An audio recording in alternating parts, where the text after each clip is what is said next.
Halo teman-teman, pada video sebelumnya kita udah belajar tentang package ya, dan di sini ada hubungannya nih teman-teman. Kita bakal belajar tentang virtual environment. Kalau misalkan kita di sini ya teman-teman, kita lihat package-package apa aja yang ada di dalam yang udah kita install di dalam komputer kita gitu. Pip. Terus kita enter. Nah, ini bakal kelihatan package-package apa aja yang udah kita install. Jadi di sini kayak waktu itu ada Pandas ya, kita udah install Pandas di video sebelumnya. Ini ada. Terus NumPy juga ada. Mungkin kalau misalkan teman-teman coba pip listnya bakal beda-beda gitu, karena ada beberapa package yang sama mungkin, tapi ada beberapa package juga yang belum teman-teman install. Mungkin ini kita gedein dulu ya biar kelihatan gitu. Nah, terus apa gunanya virtual environment teman-teman?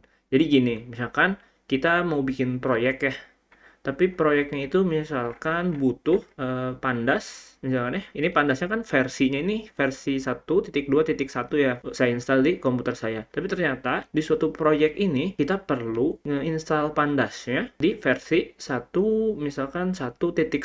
gitu. Jadi nggak bisa nih kalau pakai 1.2.1 fitur yang kita mau itu di 1.1. Ini contoh aja ya teman-teman. Kita bisa aja uninstall dulu nih Pandas yang ada di sini. Pip uninstall ya. Kalau install kan install. Kalau uninstall ya uninstall itu. Pip uninstall Pandasnya. Nah, ini udah berhasil di uninstall.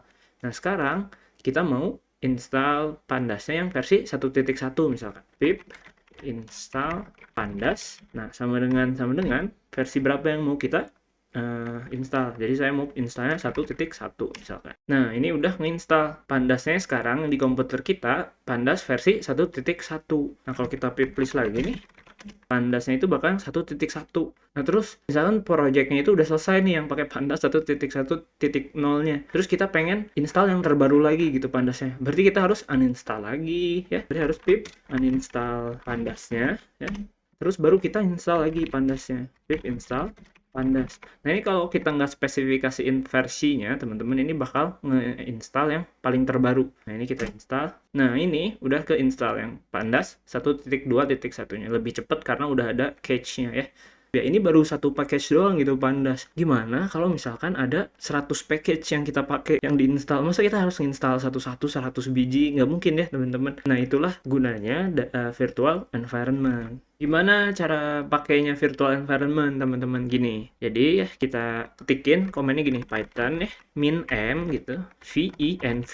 Nah, mau apa nama environment yang mau kita buat? Misalkan kita proyeknya itu perpustakaan gitu ya. Nah, kita buat virtual environment ya namanya perpustakaan. Bisa dilihat teman-teman, ini bakal ada folder baru. Nah, ini adalah folder virtual environment-nya. Ini isinya apa aja? Ini kalau di Windows ya, teman-teman. Ada lib. Nah, di sini ada package-package apa aja yang ketika kita buat environment itu udah ada. Ini ada pip ya, udah ke-install, package resource, setup tools gitu. Nah, tapi belum ada kayak Pandas. Kalau tadi kan udah ada ya. Nah, ini untuk ngaktifasinya. Nanti kita coba deh. Nah, ini adalah folder virtual environment-nya. Misalkan kita sekarang pip list lagi. Nah, ini masih yang tadi teman-teman, masih yang ada Pandasnya dan lain-lain. Gimana caranya? Kita mau ngaktifasi environment perpustakaan. Nah, caranya gini, kita bisa pakai command. Ini kalau di Windows ya teman-teman ya, perpustakaan ya, nama filenya, backslash kayak gini, terus ke scripts, activate, perlu bed. Nah, kita coba. Kalau udah keaktifasi teman-teman, biasanya di sebelahnya itu bakal ada environment yang kita pakai. Di sini perpustakaan. Ketika kita pip list lagi, ini baru cuman ada pip sama setup tools. Ini nggak apa-apa, ini perlu di-upgrade aja sih. Yang warna kuningnya abaikan aja dulu. Jadi ini pip ya sama setup tools yang baru ke-install. Ini pip sama setup tools. Kita buat ya file baru misalkan di sini ya. Kita kan udah pakai environment perpustakaan. Terus misalkan main.py. Ini select dulu interpreternya ya biar lebih jelas.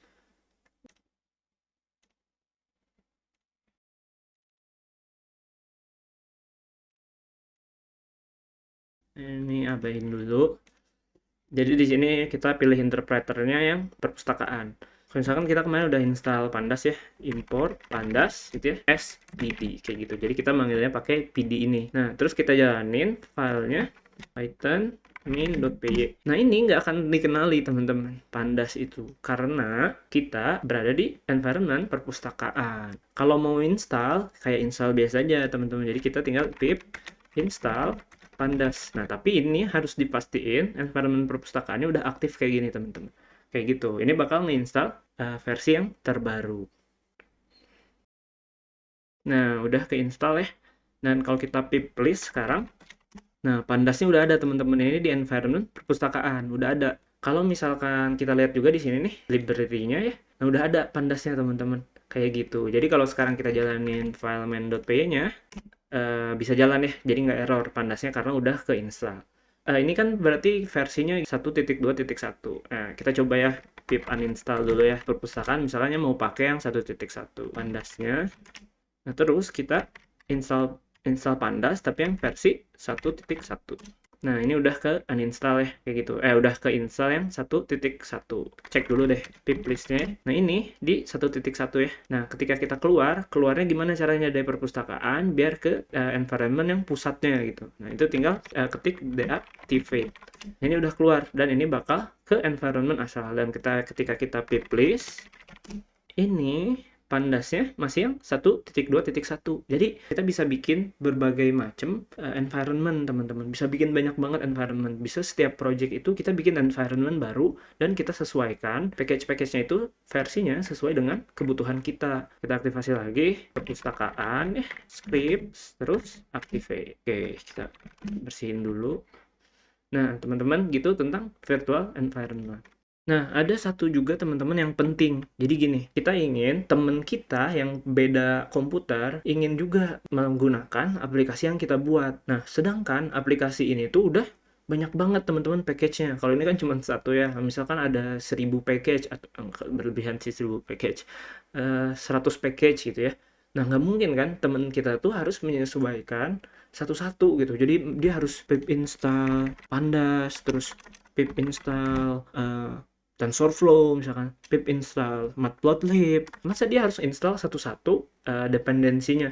Karena kan kalau misalkan dependensinya nggak ada di komputer dia ngejalanin aplikasi kita bakal error gitu ya, karena modulnya not found. Nah, ada caranya teman-teman. Perintahnya itu gini teman-teman. Jadi kita pip freeze ya, kita pip freeze. Ini kan udah pastiin dulu di environment yang emang kita mau aplikasinya itu emang pakai environment ini gitu. Nah, lebih besar kayak gini, requirements, biasanya text. Nah, kayak gini. Jadi tolong dong masukin ya package-package apa aja yang ada di environment perpustakaan ke dalam file yang namanya requirements.txt. Jadi kalau kita jalanin, nah ini bakal ngebuat file baru namanya requirements.txt. Dan di sini teman-teman hebatnya udah langsung ada package-package apa yang diperlukan dalam environment ini. Jadi ada NumPy, ada Pandas, ada Python.util, PyTZ6 gitu ya, dan sekaligus sama versi-versinya. Teman kita tuh nggak perlu menerka-nerka modul-modul apa aja yang harus diinstal. Jadi di sini udah tahu gitu, ada list-listnya package apa aja yang dipakai di aplikasi yang kita buat kayak gitu. Nah, ketika kita ngasih ke teman kita itu, yang perlu kita kasih adalah file aplikasinya, yaitu kalau di sini cuma main.py aja sama requirements.txt-nya. Environment-nya ini teman-teman nggak usah dikirimin ke teman kita. Jadi ini nggak usah. Jadi yang kita kirimkan cuman yang main.py sama requirements.txt. Ini disesuaikan ya, main.py itu maksudnya aplikasinya gitu. Nah, jadi misalkan teman-teman kalau kita udah ada di teman kita gitu, ini kita delete dulu ya. Nah, ini misalkan ini udah di komputer teman kita. Jadi dia cuma ada main.py-nya sama requirements.txt-nya. Nah, gimana caranya dia bisa nginstal semuanya yang di requirements.txt ini tanpa pip install satu-satu. Berarti dia harus bikin dulu environment-nya ya. Kita bikin Python min-m VNV ya, virtual environment-nya namanya, kalau yang kita buat perpustakaan teman kita misalkan namanya perpus gitu. Nah, ini purpose-nya bakal kebuat ya. Dan di sini kita select interpreter lagi.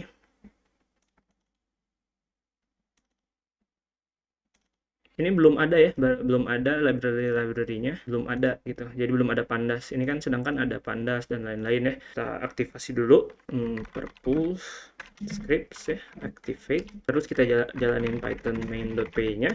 Ini masih error karena module not found gitu ya. Pandasnya belum ada. Nah, kita kalau mau nge-install list-list yang ada di sini, kita tinggal gini aja teman-teman. Pastiin file requirements.txt-nya ada di belajar VNV-nya ya. Ini berlaku gitu path-nya. Ya, relatif path-nya berlaku. Jadi ini kita jalanin gini, pip install min-r requirements.txt kayak gini. Jadi ini bakal nginstal semua package-package yang diperlukan untuk ngejalanin main.py di requirements.txt. Kita jalanin. Nah, ini langsung teman-teman. Jadi kita nggak perlu menginstal package-package-nya itu secara manual kalau udah ada requirements.txt-nya. Jadi penting ini teman-teman, requirements.txt. Nah, oke teman-teman, itu aja video tentang virtual environment. Semoga bermanfaat. Kalau masih ada bingung-bingung, ulang-ulang aja videonya. Kalau misalkan udah stuck banget, bisa tanya aja di kolom komentar. Terima kasih teman-teman. Dadah.